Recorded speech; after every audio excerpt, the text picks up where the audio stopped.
Bonjour, cette vidéo est la dernière d'une série de 3 vidéos qui proposent de calculer l'intégrale de x au carré divisé par x sinus x plus cosinus x au carré dx à travers 3 méthodes différentes.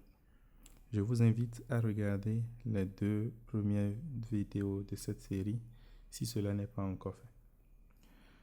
L'approche de la méthode proposée aujourd'hui se base sur une intégration par partie.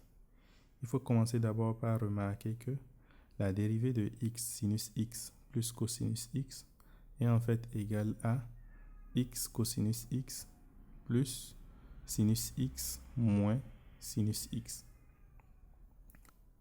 ce qui est égal à x cosinus x. Donc, cela nous permet de dire que l'intégrale de x cosinus x divisé par x sinus x plus cosinus x au carré dx, c'est égal à l'intégrale de du divisé par u au carré si on suppose que u est égal à x sinus x plus cosinus x.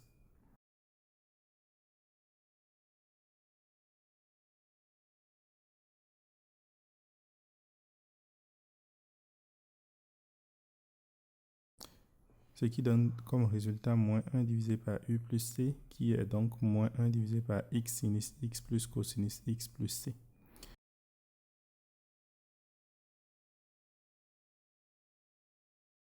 Ainsi, l'intégrale de x au carré divisé par x sinus x plus cosinus x au carré dx est égale à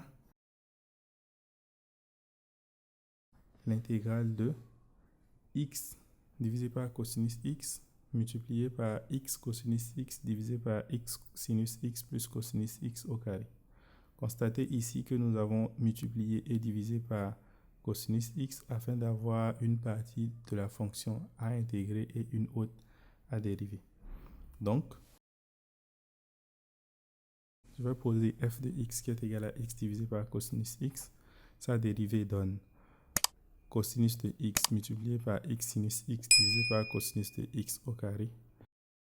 Et comme fonction, j'ai pris la fonction que nous avons prise au départ, ce qui nous permet de trouver la primitive de g' qui est donc moins 1 divisé par x sinus x plus cosinus x plus une constante.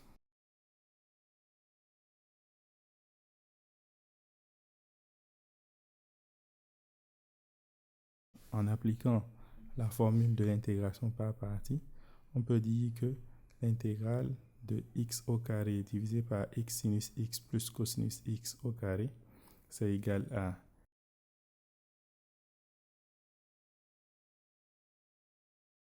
f multiplié par g moins l'intégrale de f' multiplié par g.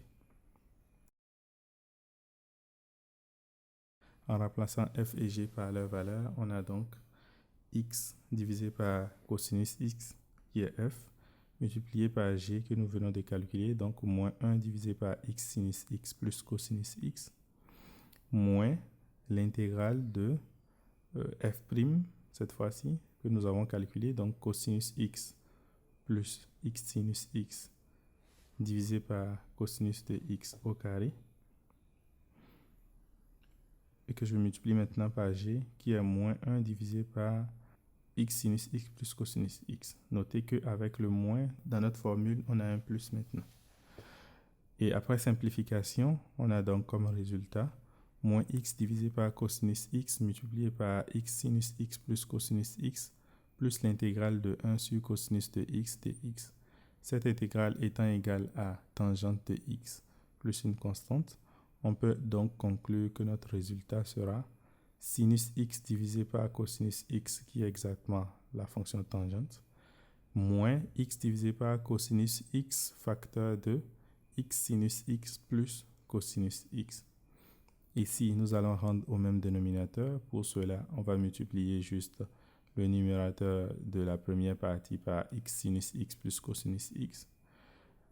Et donc, on a comme résultat x sinus x plus cosinus x multiplié par sinus x moins x divisé par cosinus x facteur de x sinus x plus cosinus x plus une constante, bien évidemment. Après développement, on se retrouve avec comme résultat x sinus carré x plus sinus x multiplié par cosinus x moins x divisé par cosinus x multiplié par x sinus x plus cosinus x. En remplaçant sinus carré x par 1 moins cosinus carré x, je peux simplifier donc mon expression puisque les x vont disparaître. Et cela va nous permettre d'avoir comme résultat x moins x cosinus carré de x plus sinus x multiplié par cosinus x moins x divisé par cosinus x facteur de x sinus x plus cosinus x.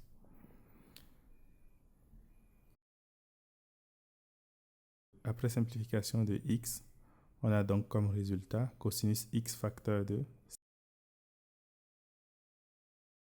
sinus x moins x cosinus x divisé par cosinus x facteur de x sinus x plus cosinus x.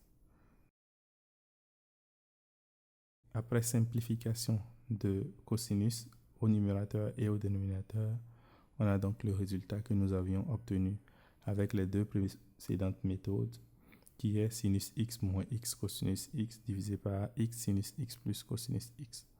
Au final, on peut écrire que l'intégrale de x au carré divisé par x sinus x plus cosinus x au carré dx est bien sûr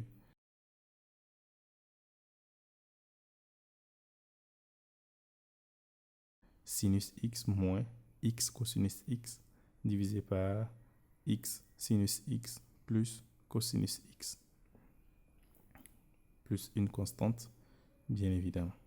Dites-moi ce que vous avez pensé de cette vidéo en commentaire.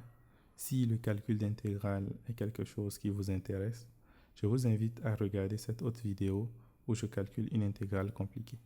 N'oubliez pas de cliquer sur le pouce bleu si vous avez aimé la vidéo et de vous abonner pour ne pas manquer mes prochaines astuces de maths intéressantes.